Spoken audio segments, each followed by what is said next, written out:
नमस्ते साथियों, मैं सोनू आर्य। आप देख रहे थे मिशन आर्यवर्त और बोल हिंदुस्तान का संयुक्त उपक्रम। पिछले लगभग 5 से 6 दिनों में निरंतर टिटोली में हमारी सक्रियता बनी हुई है।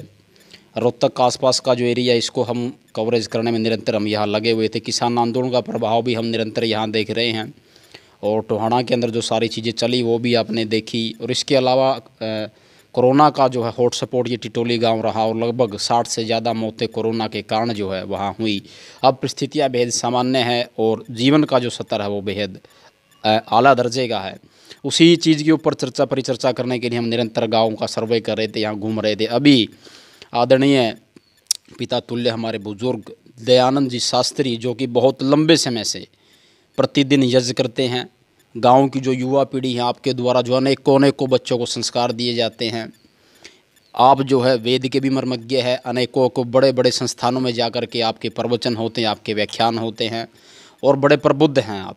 तो आइए आदरणीय हमारे जो शास्त्री जी हैं उनसे पूछते हैं कि क्या चीज़ें हैं और किस प्रकार वो चीज़ें कार्य करती। बाबूजी, सबसे पहला तो इनमें पूछांगे, आप तो स्वयं उस चीज़ के साक्षात रहे हो, दृष्टा रहे हो। मतलब जिस समय कोरोना का पूरा प्रभाव था गांव के अंदर, लोगों ने घरों से निकलना बंद कर दिया था, सब लोगों में बड़ा डर का माहौल था। उस समय क्या परिस्थितियाँ थी गाँव में? उस समय एक किस्म का भय चालू हो गया था जी। तो स्वामी आर्यवेश जी वगैरह ने फिर यज्ञ शुरू किया। उस यज्ञ में लोगों ने इतना भाग लिया, घी, सामग्री, पैसे, ज़्यादा प्रभाव नहीं होता तो क्यों सहायता करते जी। ये तो सोचने की बात है। तो उससे बहुत ज़्यादा प्रभाव पड़ा और अब बिल्कुल कोई कोरोना से हमारे गांव में मौत नहीं हुई कई दिन से। जी। क्योंकि 2-4 मौतें हुई हैं, को बूढ़ा बड़ा बुजुर्ग आदमी या कोई और बीमारी से मरा, कोरोना से नहीं मरा। अच्छा, जो लोग ये बोलते हैं, मतलब बड़े स्तर के जो चैनल थे, चाहे न्यूज़ 24 की बात है उस पर भी हमने देखा और जो है जी न्यूज़ के ऊपर भी हमने देखा। उस समय जब कोरोना मतलब बहुत प्रचंड सीमा के ऊपर था तो लोगों ने ये कहा कि जो है डॉक्टर फेल हो गए, बड़ी बड़ी दवाइयाँ फेल हो गई, बड़े बड़े साइंटिस्ट फेल हो गए। लोगों ने मतलब ये यज्ञ के नाम पर क्या टोना टोटकना शुरू कर दिया। मतलब इससे कैसे कोरोना को भगाया जा सकता है? उन लोगों को आप क्या जवाब दोगे? उनको जवाब भोपाल गैस कांड देता है जी। जब भोपाल गैस कांड हुआ, जिन घरों में रोज यज्ञ होते थे सुबह शाम, जी। वहाँ कोई असर नहीं हुआ है उस गैस का। बिल्कुल। कारण क्या है? वो यज्ञ का प्रभाव तो था ही। और एक मैंने पढ़ा था अखबार में, एक गऊ पर असर पड़ गया उसका, और वो जहाँ यज्ञ होता था ना जिस घर में, जी। उसके नज़दीक आकर बेहोश होकर पड़ गई। वो भाजे घर वाले उनको वो सुंघाया वगाया, उठ कर चल दी।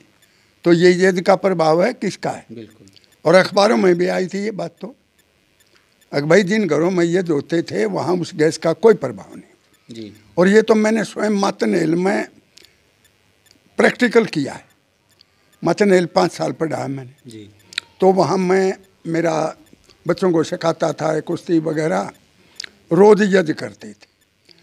चौमासे में मच्छर हो जाते हैं हमारे अखाड़े में, मास्टर भी अपनी चादर ले नीचे सो जाते।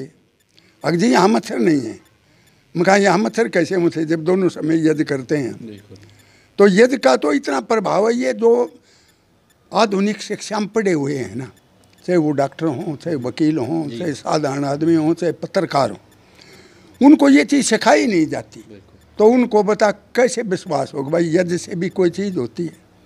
और अपने यहाँ तो शुरू से कभी से देख लो, वेद को देख लो और ब्राह्मण ग्रंथों को देख लो, शास्त्रों को देख लो, यज्ञ की तो महिमा भरी पड़ी है। जी। 2 ही चीज़ तो थी वातावरण को शुद्ध करने की, यज्ञ और वृक्ष। वृक्ष तो दिन में ऑक्सीजन छोड़ते हैं और यज्ञ तो 24 घंटे ऑक्सीजन छोड़ता है। जी। तो उसका प्रभाव कैसे नहीं होगा?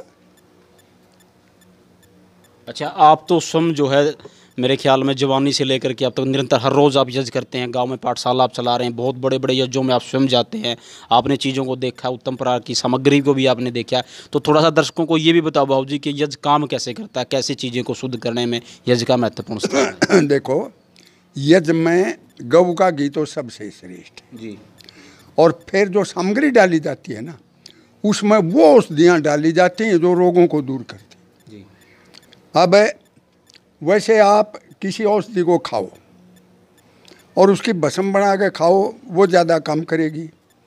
और यज्ञ में डालने से भस्म बनती है उसकी, जी तो उसका प्रभाव आसपास के वातावरण पर ज़्यादा होता है। आजकल ये नहीं मानते अगर यज्ञ थोड़े हो गए, जी जी जी जै उसी ढंग से आज भी सब घरों में यज्ञ होने लग जाए ना, तो मैं ऋषिदान भी लिखते हैं बार बार, पहले राजे महाराजे भी बड़े बड़े यज्ञ करते थे, सतकुंभी यज्ञ भी लिखा है वहाँ, 100 घड़े घी के यज्ञ होते थे।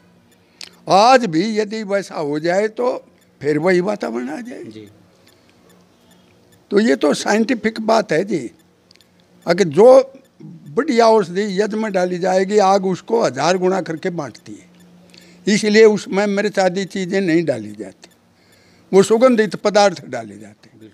अब मिर्च डाल के देखो, एक आदमी खाएगा तो एक काम चलेगा, अरे उसमें आग में डाल दोगे तो आसपास जितने भी पशु हैं और कुछ हैं वो दुखी हो जाएंगे, छींक छींक मर जाएंगे। बिल्कुल। तो इसलिए अपने ऋषि मुनियों ने जो औषधियाँ सबके लाभकारी थी वो सामग्री में डाली, एक से एक बढ़िया अमूल्य की चीज़। 400 रुपये किलो बनती है सामग्री, वैसे ना बनती जब सारी चीज़ें डाली जाएं तो उसका प्रभाव फिर और ज़्यादा बनता है जी। अच्छा, आप निरंतर गांव के अंदर पाठशाला चला रहे हैं, यज्ञ भी प्रतिदिन कर रहे हैं, इन चीज़ों को मतलब कितना सार्थक मानते हैं आप? यदि युवा पीढ़ी की बात करा, वर्तमान की यदि बात करा, तो हमारी युवा पीढ़ी मतलब जैसे जो मार्ग से भटक रही है आज, ना बड़ों को सम्मान देना सीख रहे, ना छोटों से व्यवहार करना सीख रहे हैं, और दूसरा फिर मैं कॉल की सकता शिक्षा पद्धति उसने सारी चीज़ों को नष्ट भ्रष्ट कर दिया, मतलब पढ़े लिखे मूर्ख आज जो है तैयार हो रहे, परंतु उनमें नैतिकता नाम की कोई चीज़ नहीं।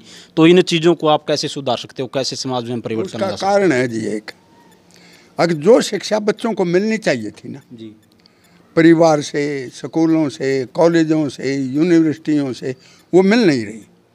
आज शिक्षा कैसे मिल रही है? अज्ञान की, अंधविश्वास की, बेकार की बातों की, श्रृंगार के साधन। वैसे ही पहले तो ब्रह्मचर्य की शिक्षा दिया करते, व्यायाम करो भाई, ब्रह्मचारी रहो। आज क्या दिखाया जाता है टेलीविज़न में, टेलीफोन पे? बच्चे बड़ों की बात कैसे माने? छोटे ही बच्चे को टेलीफोन मिल जाता है, जी, जी। या टेलीविज़न पर बैठ जाते हैं, फिर वो बड़ों की बातें क्यों मानेंगे? वो तो मन जो है प्रकृति से बना, प्रकृति की तरफ भागता है, इसलिए उनका ये पक्की जैसे जाती है कि यही है संसार बस, इसीलिए वो बड़ों की बातें नहीं मानते जी, क्योंकि शिक्षा का प्रभाव है। यदि आर्य ढंग से शिक्षा होना वेदों के अनुसार, तो आज भी देश सुधर सकता है, क्योंकि इन सारी बुराइयों का प्रचार नहीं होता था अपने यहाँ। जी।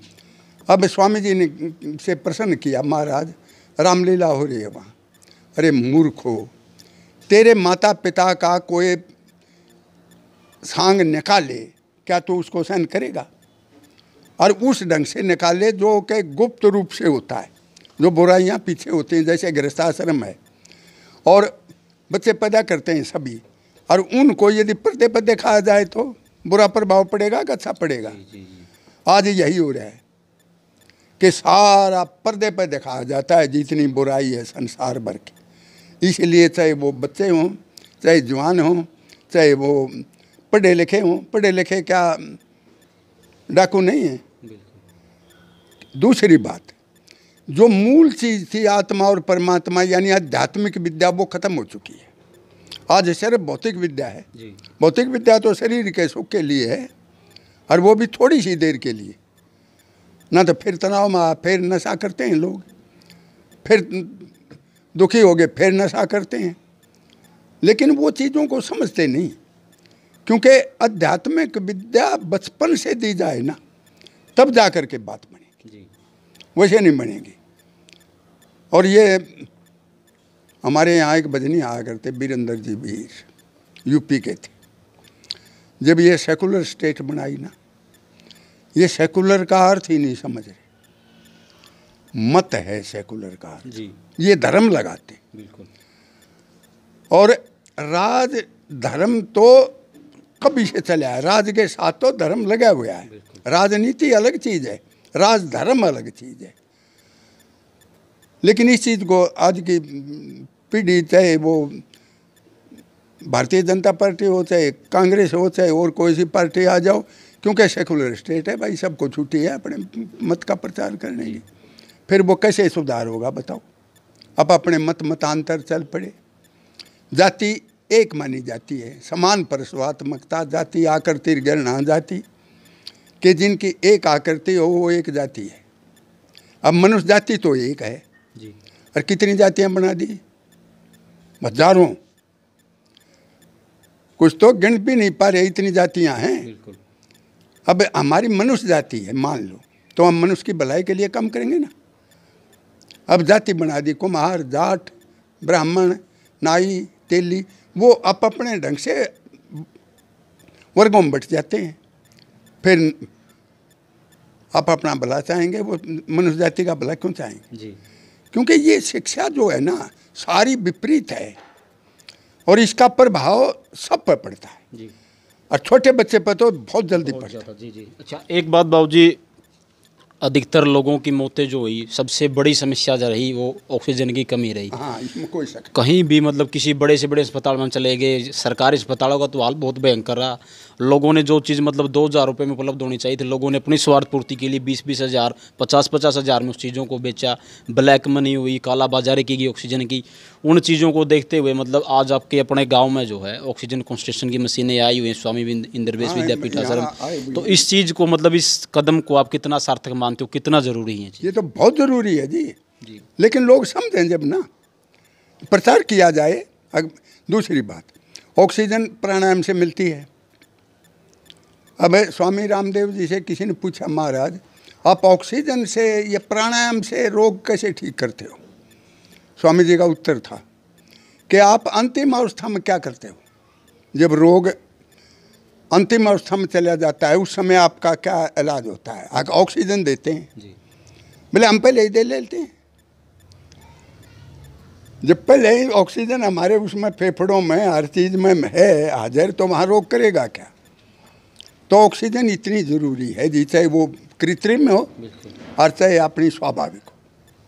तो प्राणायाम आदि से तो बैठ करके शुद्ध हवा में, बाग में या घी का दीवा लगा करके हवन करके वहाँ जब प्राणायाम करते हैं तो ऑक्सीजन तो ज़्यादा मिलेगी। जी।